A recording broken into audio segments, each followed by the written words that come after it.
Hi, I'm Rosie. Welcome to my podcast called Yoga Pose.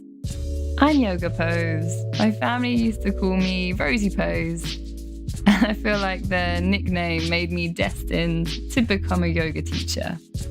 These episodes are a chance for me to share more of myself and my journey, as well as the benefits of yoga and meditation as I see them. So expect stories, sutras, and jokes, because I think I'm pretty funny and laughing is going to help us loosen up. Yoga isn't a game, but there's no reason we can't play.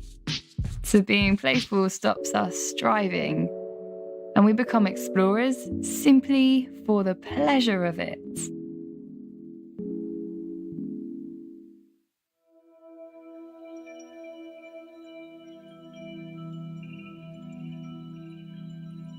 This Yoga Pose episode is called A Handful of Salt.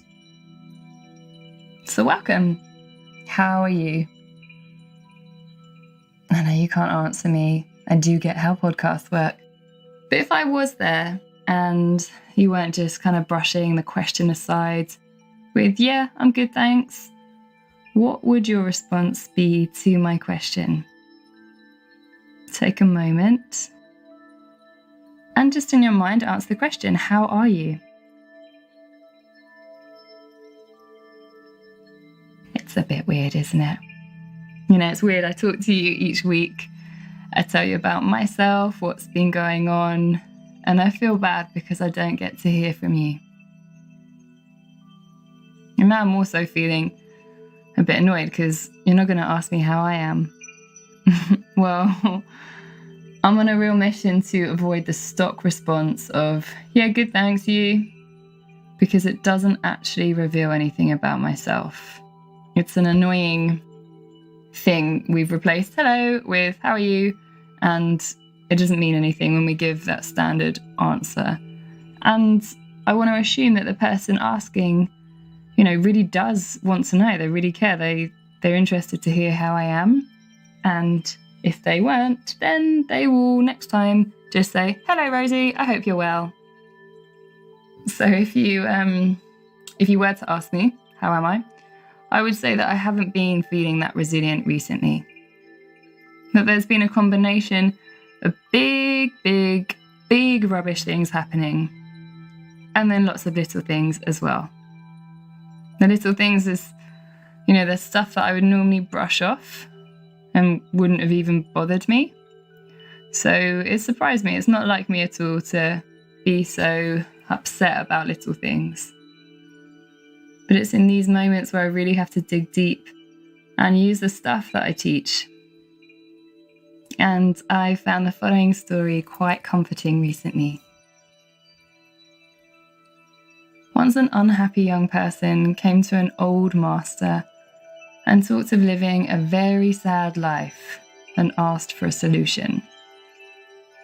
The old master instructed the unhappy student to put a handful of salt in a glass of water and then to drink it. How does it taste? The master asked. Terrible, spat the student. The master laughed and asked them to take another handful of salt and put it in the lake. The two walked in silence to the nearby lake, where the apprentice swirled the handful of salt into the water. The master said, now drink from the lake.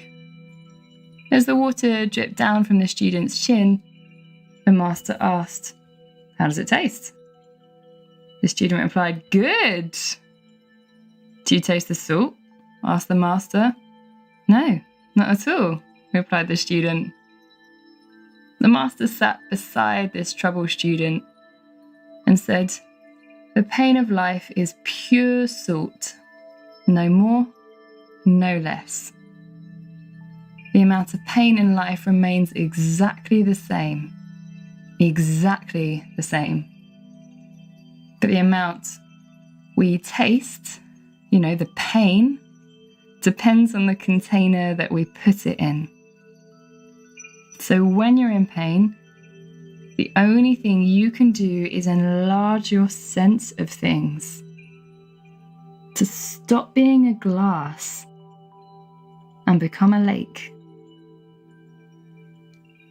So whatever your practice looks like right now, maybe it's listening to my podcasts, practicing asana and pranayama, or Googling those words because you're not sure what they mean, I encourage you to put your pain in the lake and really charge your practice with intention.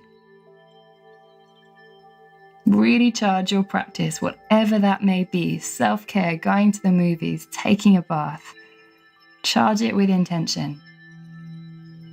Because without intention, whatever you're doing, breathing practice, meditations, or self-care, they become little more than ineffectual gestures. But when what you're doing is animated by intention, the simplest movement, the briefest meditation, and one breath cycle are made potent. What a call to action. Have a great week.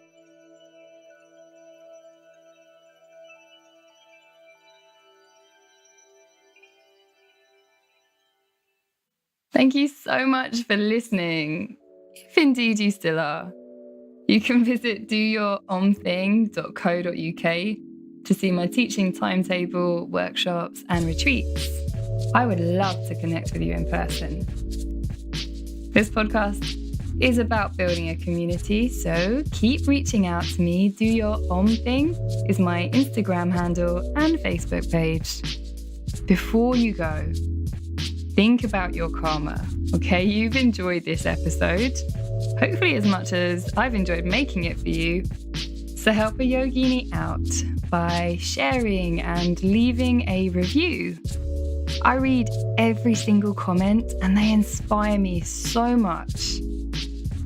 I'm not kidding, please leave a review. Don't make me sell out and get sponsorship and do adverts. Thank you so much for listening to Yoga Pose.